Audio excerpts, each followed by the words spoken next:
nous avons conçu ce site internet pour l'amour du Père, d'abord comme un recueil moderne des psaumes avec vidéos et commentaires par des personnalités à l'engagement emblématique. Ensuite, comme le psautier des moines et de tous les croyants qui prient tous les jours avec les psaumes la liturgie des heures. Mais aussi comme un vitrail vivant, réflexion de l'amour du Père pour un cœur à cœur avec lui, Dieu, Abba Père, Créateur et Sauveur.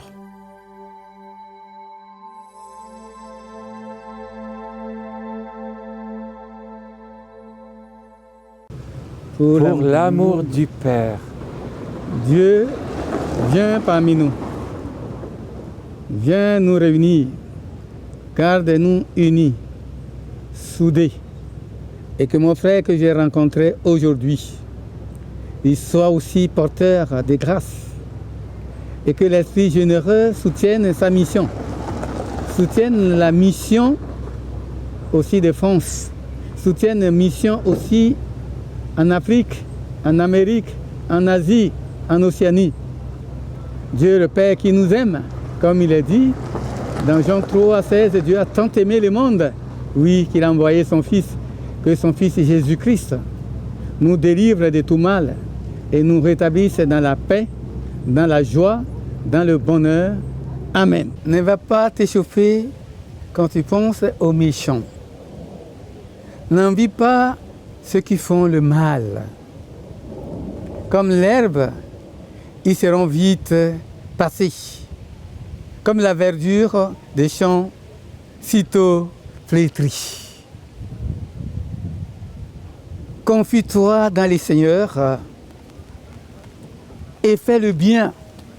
Demeure au pays et trouve-y ta subsistance. Si tu mets ta joie dans les Seigneurs, lui comblera les désirs de ton cœur. Confie-toi au Seigneur et confie au Seigneur tes entreprises. Compte sur lui, il va te mener à bien. Il rendra tes mérites aussi clairs que le jour. Tes droits s'imposeront comme un soleil de midi. Tais-toi devant les seigneurs et attends-le. Ne t'échauffe pas pour celui qui réussit et qui marche sur les pauvres, les petits. Laisse là ta colère.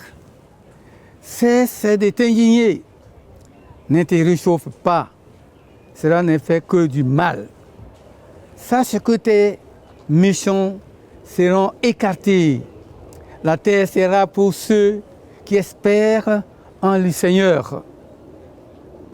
Attends un moment. Vois. Le méchant n'est plus là. Tu demandes où il est. Il a disparu. Les humbles posséderont la terre et jouiront d'une paix sans menace. Les méchants cherchent du mal au juste et grincent des dents contre lui.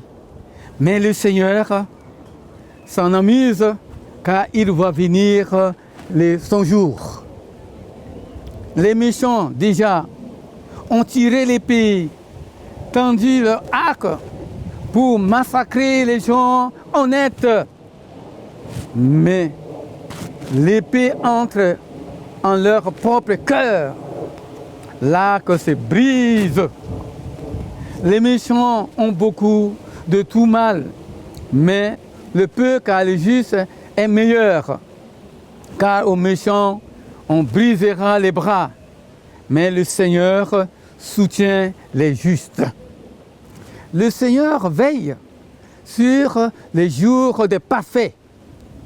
Leur héritage est à eux pour toujours. Ils ne seront pas déçus au temps du malheur. Ils auront à manger quand viendra la famine.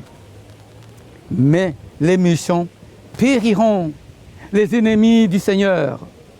comme la parure des prés. Ils passent et s'en vont en fumée. Le méchant emprunte, il ne rend pas. Le juste a pitié et il donne. Ceux que Dieu bénit posséderont la terre. Ceux qu'il maudit seront éliminés. C'est le Seigneur qui maintient l'homme debout. Il l'a permis quand il prend plaisir à sa conduite. Si l'homme chute, il ne roule pas à terre, car le Seigneur le tenait par la main. J'ai été jeune, j'ai eu le temps de vieillir, mais je n'ai pas vu le juste abandonné, ni ses rejetons mendier le pain. Tous les jours, il a compassion et il prête. Et ses enfants ont une réussite exemplaire. Détourne-toi du mal et fais le bien. Ta maison sera stable pour toujours, car le Seigneur aime la justice. Il n'abandonne pas ses fidèles, mais la perte des mauvais est définitive. La race des méchants est extirpée. Les justes posséderont la terre. Ils hériteront pour toujours. La bouche du juste redit les mots de la sagesse. Il parle pour dire ce qui est juste. Voilà le message, le texte que cet auteur, David, a médité, qui est sorti de son cœur, qui parle du bonheur des justes et de la ruine des méchants, c'est-à-dire ceux qui respirent toujours du mal, ceux qui pensent du mal des autres, ceux qui conspirent toujours pour ruiner la vie de l'humanité, de leurs prochains qui vivent paisiblement. Le Seigneur dit, leur sort ne lui appartient pas à eux-mêmes, parce que eux, ils méditent le mal et ils enfantent aussi des serpents. Oui, le Seigneur veut le bonheur de son peuple. Il veut que tous, même les méchants, reviennent à lui. Comme il le dit dans le texte d'Ézéchiel, pourquoi mourrez-vous? Je ne veux pas la mort des méchants, que le méchant revienne et qu'il soit sauvé. Oui, qu'il croit à Jésus, qu'il croit au Seigneur et qu'il abandonne les chemins de l'injustice, l'impiété pour être sauvé. Il faut croire, il faut accueillir le message du Seigneur. Voilà, ce somme qui est vraiment bienvenu pour pouvoir nous dire que les justes, ceux que Jésus a justifiés sur la croix, qu'il a lavé par son sang, ils vivent paisiblement. Et le Seigneur nous donne la paix. Je vous donne ma paix, je vous laisse ma paix. Je suis Jean Bosco, berger de la communauté Nouvelle-Jérusalem. Mon nom de famille, c'est Ngwanda. Et la communauté qui porte le nom de Nouvelle-Jérusalem a été créée sur la motion de l'Esprit Saint le 8 novembre 1988. Donc ça va totaliser bientôt 29 ans. C'est une communauté priante dans l'archidiocèse de Bangui.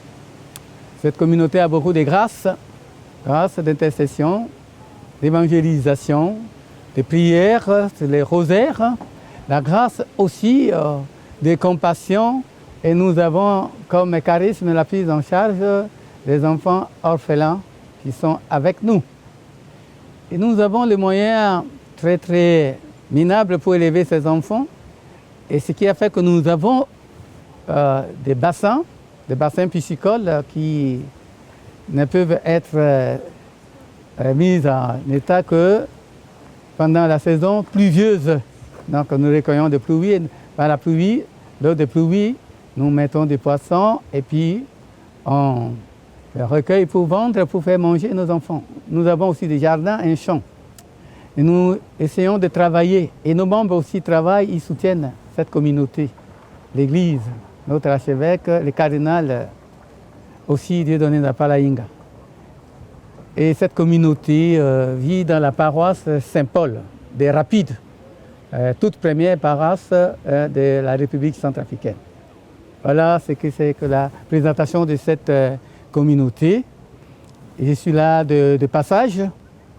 Et puisque je suis très amoureux de Dieu, et là où des personnes se réunissent, des membres de l'Église se réunissent pour prier, pour partager la parole, alors je viens aussi me nourrir, je viens aussi contribuer, je viens aussi chanter avec eux, je viens aussi danser avec eux, parce que c'est la joie du ciel lorsqu'on se réunit, comme dit les Psaumes 133, là, vraiment il est bon de vivre ensemble en frères. Et lorsqu'on se réunit en frères et sœurs, pour écouter les messages que livrent les prêtres, les pasteurs, les hommes de Dieu, les prédicateurs, les prophètes. Et voilà, c'est ce temps nouveau qui attire vraiment le cœur vers Jésus qui revient bientôt et qui veut que tous ses enfants reviennent à lui. Il veut les trouver son Église, une et sainte, vraiment priante, qu'il attend comme un guetteur, comme un veilleur. Voilà ce que j'ai à dire par rapport à cette rencontre de ce soir. Dieu notre Père, tu dis que toute parole qui sort de notre bouche bénit. Que la paix remplisse le cœur de mon frère. Que la joie remplisse le cœur de mon frère. Et que tous ces projets soient soutenus par la force de ton esprit. Donne-lui sagesse, donne-lui intelligence. Toi, Dieu Père, Fils et Saint-Esprit. Amen.